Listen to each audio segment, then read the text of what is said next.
السلام عليكم. مباراة الأهلي المصري والهلال السوداني في دوري أبطال أفريقيا 2023. هنتعرف على موعد المباراة والقنوات الناقلة والتوقيت. بس قبل ما يبدأ يا شباب، زي ما احنا متعودين، ما تنسوش الصلاة على النبي عليه أفضل الصلاة والسلام، ولايك للفيديو، اشتراك لو أول مرة تشوفنا، وبس كده. يلا بينا على التفاصيل.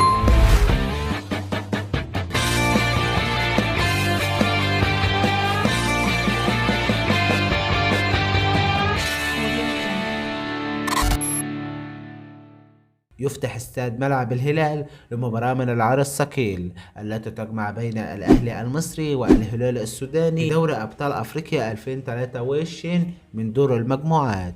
وإن شاء الله سوف تنقل المباراة على قناة بين سبورت 4، هي القناة الحاصلة على حقوق الطبع والنشر. وإن شاء الله سوف تنطلق سافرة بداية المباراة في تمام الساعة 2 مساء بتوقيت تونس والجزائر والمغرب، 3 مساء بتوقيت مصر وليبيا والسودان، 4 مساء بتوقيت السعودية وقطر والعراق وسوريا وفلسطين واليمن والكويت، 5 مساء بتوقيت الإمارات وعمان. وإن شاء الله المباراة هتكون يوم السبت القادم 18/2/2023.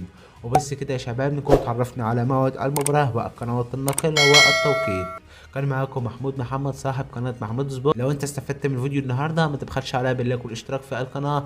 وبس كده، اشوفكم في فيديو جديد. سلام.